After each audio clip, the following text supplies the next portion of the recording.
Hi guys. So recent వీడియోస్లో చాలామంది comment బాక్స్లో కామెంట్ చేసింది ఏంటంటే హార్ట్ ఇష్యూస్ ఎందుకు వస్తాయి, హార్ట్ హెల్త్ని ఇంప్రూవ్ చేసుకోవాలంటే ఏం చేయాలి, హార్ట్ హెల్త్ ఇంప్రూవ్ చేసుకోవాలంటే ఎలాంటి ఫుడ్స్ తీసుకోవాలి, అలాగే హార్ట్ హెల్త్ అండ్ బ్రెయిన్ ఫంక్షనింగ్ని ఇంప్రూవ్ చేసుకోవాలన్నా ఎలాంటి ఫుడ్స్ని ఎలాంటి న్యూట్రిషన్ ప్లాన్ని మనం ఫాలో అవ్వాలి, అసలు బ్రెయిన్ ఫంక్షనింగ్కి హార్ట్ ఫంక్షనింగ్కి ఏదైనా రిలేషన్ ఉందా, సంబంధం ఏంటి, అలాగే ఒక జనరల్ ప్రాస్పెక్టివ్లో చూసుకుంటే ఒక బ్రెయిన్ ఫంక్షనింగ్కి హార్ట్ ఫంక్షనింగ్కి ఏదైనా టిప్స్ ఏదైనా మీరు చెప్పగలరా అని చాలామంది వ్యూవర్స్ మన అడిగారు. సో వాళ్ళకి నేను చెప్పేది ఏంటంటే బేసిక్గా బ్రెయిన్ ఫంక్షనింగ్ ఇంక్రీజ్ చేసుకోవాలన్నా హార్ట్ ఫంక్షనింగ్ నార్మల్ ప్రాపర్ వేలో ఉంచుకోవాలన్నా సో మీరు ఈ 2 స్టెప్స్ని మీరు ఫాలో అవ్వాలి. సో 2 కేటగిరీస్ డిఫరెన్షియేట్ చేసుకుంటే కనుక ఫస్ట్ కేటగిరీ వచ్చి మీ బ్రెయిన్ ఫంక్షనింగ్ ప్రాపర్గా ఉండాలంటే ఫస్ట్ థింగ్ ఏంటంటే స్లీప్. బ్రెయిన్ ఫంక్షనింగ్ అయినా లేదా హార్ట్ హెల్త్ అయినా ఒక ప్రాపర్ వేలో హార్ట్ ఫంక్షనింగ్ ప్రాపర్గా ఉండాలంటే ఫస్ట్ మాడ్యులేట్ ఏంటి, స్లీప్. మరి న్యూట్రిషన్ గురించి మాట్లాడతారని స్లీప్ గురించి మాట్లాడుతున్నారు ఏంటని మీరు అనుకోవచ్చు. బేసిక్గా సో మీ బ్రెయిన్ ఫంక్షనింగ్ కానీ లేదంటే ఈ హార్ట్ ఫంక్షనింగ్ కానీ ప్రాపర్ రిథంలో తీసుకెళ్లేది మీకు ఇండైరెక్ట్గా ఒక ప్రాపర్ రిథంలో తీసుకెళ్లే మాడ్యులేట్ ఏంటంటే స్లీపే. ఎందుకంటే మీ బ్రెయిన్కి ఫస్ట్ మీ బ్రెయిన్కి ఫుడ్, అలాగే మీ బ్రెయిన్కి మీ బాడీలో ఉన్న టాక్సిన్స్ని తగ్గించడానికి స్లీప్, ఎనఫ్ స్లీప్ అనేది అవసరం. ఈ ఎనఫ్ స్లీప్ లేకపోతే మూడ్ స్వింగ్స్ కానీ డిప్రెషన్ కానీ యాంగ్జైటీ ఇష్యూస్ వచ్చే ఛాన్సెస్ ఉన్నాయి. సో కాబట్టి sleep is the first thing. మీరు స్లీప్ని మానిటర్ చేసుకోగలిగితే గనక మీ బ్రెయిన్ ఫంక్షనింగ్ కానీ అలాగే హార్ట్ ఫంక్షనింగ్ అనేది ప్రాపర్గా ఉంటుంది. బేసిక్గా మన బాడీలో ఉండే అడినోసిన్ అనే కెమికల్ మీ బ్రెయిన్కి ఎప్పుడు స్లీప్ రావాలి, ఎప్పుడు స్లీప్ వస్తుందనే ఇండికేషన్ మీకు ఇస్తూ ఉంటుంది. సో ఈ అడినోసిన్ ఇంక్రీజ్ అయ్యే కొద్దీ మీకు స్లీప్ క్రేవింగ్స్ అనేది పెరుగుతాయి. హార్ట్ హెల్త్ని ఇంప్రూవ్ చేసుకోవాలన్న స్లీప్ అనేది mandatory. So 7 to 8 hours sleep compulsory ఉండాలి. అలాగే మీ బ్రెయిన్ హెల్త్ని కానీ బ్రెయిన్ ఫంక్షనింగ్ కానీ ఇంప్రూవ్ చేసుకోవాలంటే సోషల్ కనెక్టివ్గా ఉండడానికి ట్రై చేయండి. డిప్రెషన్లో లేకుండా, ఎవరితో మాట్లాడకుండా ఒంటరిగా ఉండడం అలాంటి పనులు చేయొద్దు. యాక్టివ్గా ఉండండి, చాలా పాజిటివ్గా ఉండండి. స్లీప్ అనేది 7 to 8 అవర్స్ స్లీప్ తీసుకోండి, మంచి న్యూట్రిషన్ తీసుకోండి. దీనివల్ల బ్రెయిన్ ఫంక్షనింగ్ బాగా ఇంప్రూవ్ అవుతుంది. ఇండైరెక్ట్ మాడ్యులేట్స్ గురించి మనం మాట్లాడితే కనుక ఇప్పటి వరకు మనం ఇండైరెక్ట్ మాడ్యులేట్స్ లైక్ స్లీప్ గురించి, డిప్రెషన్ గురించి, సోషల్గా కనెక్టివ్గా ఉండాలని మనం డిస్కస్ చేసాం. అలాగే డైరెక్ట్ మాడ్యులేట్స్ గురించి మనం మాట్లాడితే కనుక అందరూ ఏం చెప్తారంటే మీ బ్రెయిన్ ఫంక్షనింగ్ కానీ హార్ట్ ఫంక్షనింగ్ కానీ ప్రాపర్గా ఉండాలంటే ఫుడ్ అనేది ఫ్యూయల్ లాంటిది, ఫుడ్ కంపల్సరీ తీసుకోవాలి. ఫుడ్ అనేది ఎనర్జీ లేకపోతే కనుక మీ బ్రెయిన్ ఫంక్షనింగ్ సరిగా ఉండదు అంటారు. ఇంకొంతమంది మీ బాడీ షుగర్స్ని లేకపోతే కీటోన్స్ని, బ్రెయిన్కి కావాల్సిన ఎనర్జీని కావాల్సినంత తీసుకుంటుంది మీ బ్రెయిన్ అని చెప్తూ ఉంటారు. అది షుగర్స్ నుంచి కేటోన్స్ నుంచి అంటారు. సో ఇక్కడ పాయింట్ ఏంటంటే మీ బ్రెయిన్కి కావాల్సింది ఫస్ట్ థింగ్ షుగర్సో కేటోన్సో కాదు, మీ బ్రెయిన్కి కావాల్సింది ఫ్యాట్స్. ఫ్యాట్స్ అంటే ఇక్కడ మన బాడీలో ఉండే వైట్ ఫ్యాట్సో బ్రౌన్ ఫ్యాట్సో కాదు.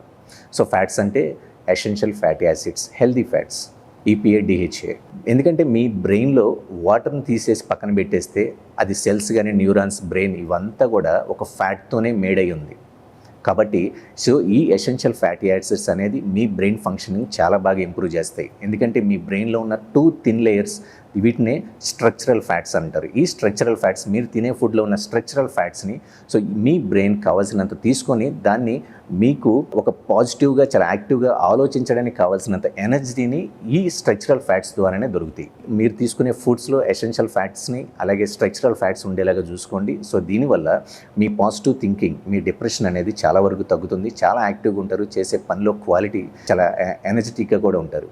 సో ఈ ఎసెన్షియల్ ఫ్యాటీ యాసిడ్స్ మీ డైట్లో లైక్ omega-6 మనం తీసుకునే ఫుడ్స్ చాలా వరకు omega-6 మనకు దొరుకుతుంది. కానీ ఈ omega-3 అనే omega-3s మాత్రం చాలా తక్కువ ఫుడ్స్లో దొరుకుతుంది. కాబట్టి omega-3s మీ డైట్లో ఉండేలాగా చూసుకోండి. omega-3స్లో ఓన్లీ omega-3s అంటే ఫిష్ ఆయిల్ అని చాలామందికి తెలుసు.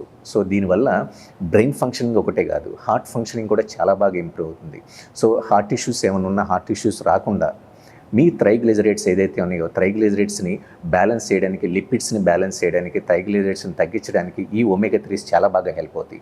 సో omega-3s మీకు తెలిసిన విషయమే, దేంట్లో దొరుకుతుందంటే ఫిష్ ఆయిల్లో దొరుకుతుంది, అలాగే ఫ్యాటీ ఫిష్, సాల్మన్, సో ఈ కైండ్ ఆఫ్ థింగ్స్లో దొరుకుతుంది. కొంతమంది నాన్ వెజ్ తిన్న వాళ్ళు క్యాప్సిల్స్ కానీ, జెల్స్ కానీ, సిరప్స్ కానీ చాలా ఫామ్స్లో మనకు దొరుకుతుంది. అలాగే నాన్ వెజ్ తిన్న వాళ్ళకి క్రిల్ ఆయిల్ లేదంటే chia seeds, berries, flax seeds, walnuts, so ఈ ఫుడ్స్లో కూడా మనకి omega-3s కావాల్సినంత దొరుకుతాయి. చాలామందికి డౌట్ రావచ్చు, బ్రెయిన్ ఫంక్షనింగ్కి ఎన్ని క్యాలరీస్ కావాలి పర్ డే అంటే మీకు మీ బ్రెయిన్ ఫంక్షనింగ్ నార్మల్గా మినిమం కావాల్సింది 400 క్యాలరీస్. చాలామంది క్యాలరీ డిఫిషియట్లో చేసి నేను జీరో ఫ్యాట్స్ తీసుకుంటా, జీరో కార్బ్స్ తీసుకుంటానని చెప్తూ ఉంటారు. కానీ వీళ్ళందరికీ నేను చెప్పేది ఏంటంటే మీ బ్రెయిన్ ఓన్లీ బ్రెయిన్ ఫంక్షనింగ్కే మినిమం 400 క్యాలరీస్ కావాలి పర్ డే. కాబట్టి మీరు తీసుకునే డైట్లో మరీ ఓన్లీ రోజుకు ఒక మీల్ తింటారని అట్లాంటివి పెట్టుకోవద్దు. సో హెల్దీ ఫ్యాట్స్ని, హెల్దీ కార్బ్స్ని మీరు ఉండేలాగా చూసుకోండి. సో దీనివల్ల మీ డిప్రెషన్ చాలా వరకు తగ్గుతుంది, మీరు యాక్టివ్గా ఉంటారు, చేసే పనిలో ఒక పాజిటివ్నెస్ అనేది క్రియేట్ అవుతుంది, హార్ట్ ఇష్యూస్ రాకుండా ఉంటుంది, బ్రెయిన్ ఫంక్షనింగ్ అనేది చాలా బాగా ఇంప్రూవ్ అవుతుంది. సో అలాగే ఇంకొక ఇంపార్టెంట్ ఫుడ్ వచ్చి బెర్రీస్, బ్లూబెర్రీస్. ఈ బ్లూబెర్రీస్లో యాంటీ ఆక్సిడెంట్స్ చాలా రిచ్ ఉంటాయి. దీనివల్ల మీ బ్రెయిన్ ఫంక్షనింగ్ అలాగే హార్ట్ ఫంక్షనింగ్ చాలా బాగా ఇంప్రూవ్ అవుతుంది. సో బ్రెయిన్ ఫంక్షనింగ్ ఇంప్రూవ్ అవుతున్నప్పుడు హార్ట్ ఇష్యూస్ రాకుండా ఉండడానికి కూడా బ్లూబెర్రీస్ అనేది చాలా బాగా హెల్ప్ అవుతుంది. ఎందుకంటే ఈ బ్లూబెర్రీస్లో యాంథోసైనన్స్ అలాగే గ్లూటోథయాన్ అనే యాంటీ ఆక్సిడెంట్స్ చాలా రిచ్గా ఉంటాయి. కాబట్టి మీ హార్ట్ హెల్త్ని ఇంప్రూవ్ చేయడానికి, మీ బ్రెయిన్ ఫంక్షన్ని ఇంప్రూవ్ చేయడానికి చాలా బాగా హెల్ప్ అవుతాయి. ఎక్సర్సైజ్ చేసినప్పుడు ఇన్ఫ్లమేషన్ క్రియేట్ అవుతుంది కదా, ఈ ఇన్ఫ్లమేషన్ తగ్గించడానికి, డీప్ స్లీప్ రావడానికి, సో మసిల్ సోర్నెస్ని తగ్గించడానికి కూడా ఈ బ్లూబెర్రీస్ చాలా బాగా హెల్ప్ అవుతాయి. అలాగే బ్లడ్ ప్యూరిఫైని కూడా బ్లూబెర్రీస్ చాలా బాగా హెల్ప్ అవుతాయి. అలాగే ఇంకొక క్రియేటిన్ ఫుడ్స్ అనేది చాలా బాగా ఇంపార్టెంట్. సో మీరు తీసుకునే ఫుడ్స్లో క్రియేటిన్ ఉండేలాగా చూసుకోండి. క్రియేటిన్ అంటే మనకి దొరికే డబ్బాలో సప్లిమెంట్ గురించి నేను మాట్లాడలే. క్రియేటిన్ అంటే క్రియేటిన్ ఫుడ్స్. లైక్ మీరు ఏ ఫుడ్స్ తీసుకున్న, చికెన్ తీసుకోండి, మటన్ తీసుకోండి, బీఫ్ తీసుకోండి, లేదంటే పోర్క్ తీసుకోండి, ఎగ్స్ తీసుకోండి, బీన్స్, అలాగే డైరీ ప్రొడక్ట్స్, ఏం తీసుకున్నా దానిలో క్రియేటిన్ దొరుకుతుంది. సో ఈ క్రియేటిన్ తీసుకోవడం వల్ల చాలామందికి చిన్న మిస్కన్సెప్షన్ ఏంటంటే సో చాలా హల్క్లాగా అయిపోతారు, లేదంటే కనుక జుట్టు రాలిపోతుంది, డిహెచ్టీ లెవెల్స్ పెరిగిపోతాయి, సెక్సువల్ ప్రాబ్లమ్స్ వస్తాయి, హార్మోనల్ చేంజెస్ వస్తాయి అని అనుకుంటూ ఉంటారు. సో ఇవన్నీ ఒక మిత్ అంతే. సో మీరు తినే ఫుడ్లో కూడా క్రియేటిన్ ఉంటుంది. మీ హార్ట్ హెల్త్ని ఇంప్రూవ్ చేస్తుంది, మీ బ్రెయిన్ ఫంక్షన్ని ఇంప్రూవ్ చేస్తుంది, హార్ట్ హెల్త్ని హెల్తీగా ఉంచుతుంది హార్ట్ని. సో కాబట్టి క్రియేటిన్ తీసుకోండి. మరి మీరు అడగొచ్చు, మరి క్రియేటిన్ ఎందుకు వాడతారు, అడిషనల్గా క్రియేటిన్ ఎందుకు వాడతారని మీరు అడగవచ్చు. ఎవరికైతే ఆ ఎండ్యూరెన్స్, ఎవరికైతే ఆ ఎనర్జీ అనేది సరిపోవట్లేదో వాళ్ళు ఆ మజిల్ పంప్, మజిల్ వాల్యూమ్ కోసం అడిషనల్గా క్రియేటిన్ అనేది తీసుకోవడం జరుగుతుంది. సో అలాగే మీ బ్రెయిన్ హెల్త్ని, హార్ట్ హెల్త్ని, అలాగే గట్ హెల్త్ని ఇంప్రూవ్ చేయడానికి ఒక మంచి ఐటమ్ ఏంటంటే క్యాబేజ్. క్యాబేజ్ కూడా చాలా మంచి ఫుడ్. సో క్యాబేజ్ వల్ల, క్యాబేజ్ కానీ, క్యాబేజ్ ఫ్యామిలీ, బ్రాక్లీ కానీ, క్యాలీఫ్లవర్ కానీ, లెట్యూస్ కానీ, ఇవన్నీ కూడా మీ గట్ హెల్త్ని, అలాగే బ్రెయిన్ ఫంక్షనింగ్ని, హార్ట్ హెల్త్ని చాలా బాగా ఇంప్రూవ్ చేస్తాయి. సో దీనివల్ల మీ హార్ట్ హెల్త్ చాలా బాగా ఇంప్రూవ్ అవుతుంది, మీ గట్ హెల్త్ కూడా చాలా బాగా ఇంప్రూవ్ అవుతుంది. కొంతమంది కాన్స్టిపేషన్ ప్రాబ్లం ఉన్న వాళ్ళకి కూడా చాలా వరకు తగ్గుతుంది. చాలామందికి డౌట్ రావచ్చు, థైరాయిడ్ ఉన్న వాళ్ళు క్యాబేజ్ తీసుకోవచ్చా, క్యాలీఫ్లవర్ తీసుకోవచ్చా, బ్రాకలీ ఇవన్నీ తినకూడదు అంటారు కదా అని. ఎస్, క్యాబేజ్ ఫ్యామిలీ ఏదైతే ఉందో థైరాయిడ్ ఉన్న వాళ్ళు తీసుకుంటే అందరూ చెప్పేది ఏంటంటే అయోడిన్ మ్యానిపులేషన్ జరుగుతుంది అని చెప్తూ ఉంటారు. కాబట్టి మీ ఫిజిషియన్ని కనుక్కొని అది ఏ అమౌంట్లో తీసుకోవాలనేది చూసుకొని తీసుకోండి. సో అదర్ దాన్ దట్ మీకు ఏ ఇష్యూస్ ఉండవు. సో థైరాయిడ్ ప్రాబ్లం లేకపోతే కనుక మీరు మీ డైట్లో ఈ క్యాబేజ్ ఫ్యామిలీని ఇంక్లూడ్ చేసుకోండి, బెటర్ రిజల్ట్స్ ఉంటాయి. అలాగే లాస్ట్ ఫుడ్ వచ్చి అమినో యాసిడ్స్.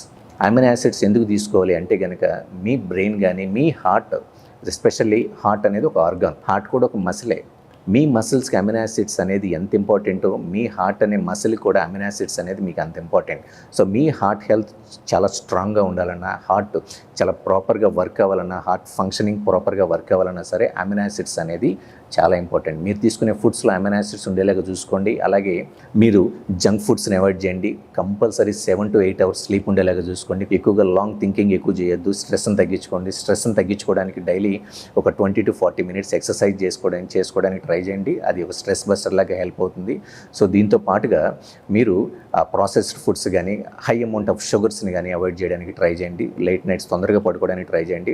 ఎవరైనా హెల్తీగా ఉండాలంటే ఫస్ట్ మీరు కాన్సన్ట్రేట్ చేయాల్సింది ఎసెన్షియల్ అమినో యాసిడ్స్ని, మీ డైట్లో ఒక ప్రాపర్ న్యూట్రిషన్ని, దీంతో పాటుగా స్లీప్ని, ఒక పాజిటివ్నెస్ని, ఎక్సర్సైజ్ని ఇంక్లూడ్ చేసుకోవడానికి ట్రై చేయండి. హెల్దీ లైఫ్ స్టైల్ని మీరు లీడ్ చేయగలుగుతారు. So guys, I hope you like this topic. అలాగే నెక్స్ట్ టాపిక్లో అసలు ఎండ్యూరెన్స్ ఏంటి, ఎండ్యూరెన్స్లో ఎన్ని టైప్స్ ఉంటాయి, ఎండ్యూరెన్స్ని మనం ఎలా ఇంక్రీజ్ చేసుకోవాలి, ఈ ఇంక్రీజ్ చేసుకునే ప్రాసెస్లో ఎలాంటి వేరియేషన్స్ని రెగ్యులర్ వర్కౌట్స్లో యాడ్ చేసుకోవాలి, అసలు చేసుకోవచ్చా లేదా, ఎప్పుడు చేసుకోవాలి, బ్రీతింగ్ టెక్నిక్స్ ఏంటి, బ్రీతింగ్ డిఫరెంట్ స్టేజెస్ ఉంటాయా, వీటన్నిటి గురించి కూడా మనం నెక్స్ట్ టాపిక్లో మాట్లాడుకుందాం.